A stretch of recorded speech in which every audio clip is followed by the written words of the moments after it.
In science, we start by sorting and grouping different kinds of materials, go on to living organisms, plants, animals, but grouping and sorting is a really important skill in science, and eventually it leads to something called classification, where we can classify different things into very specific scientific groups, and it's really important that we get this skill.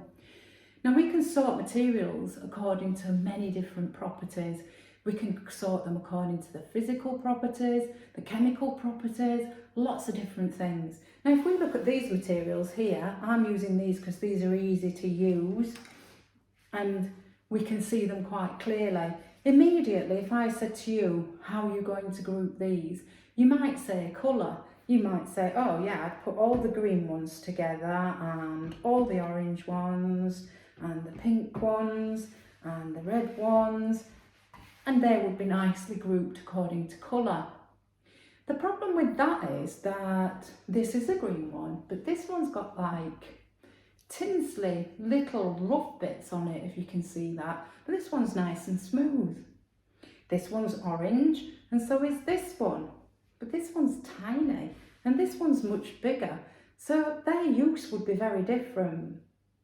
So in science, as we progress and we become more scientific, it's very rare that we actually use colour as a property of a material, because colour, really, you could have a pink chair or a pink helicopter.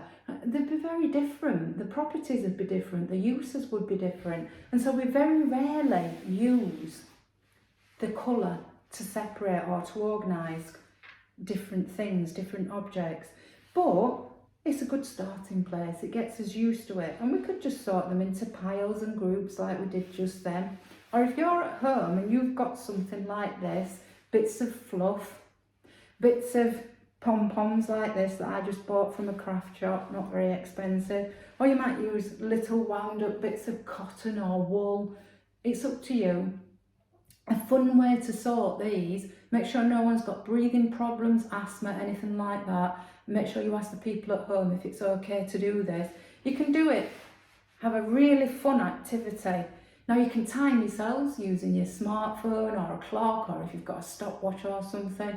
You could use a sand timer where you just tip it over, and by the time it runs out you've got to have finished, and see how many you can collect.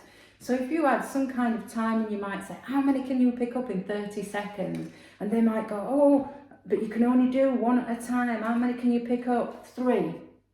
Or you could make it really good fun, and you could use a straw and you could go 1.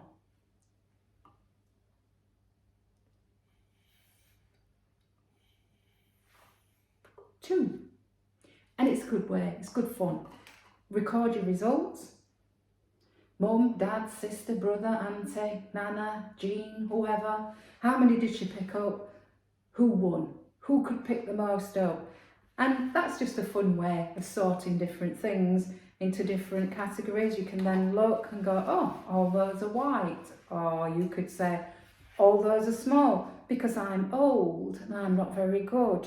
It makes me feel a bit dizzy picking things up using a straw, and so all mine might be small or not. But that's just a fun activity to play at home to get you interested, get your brain thinking, get you motivated. Don't forget your table of results though. It's all scientific evidence. We want to know who's won, but you have to prove it.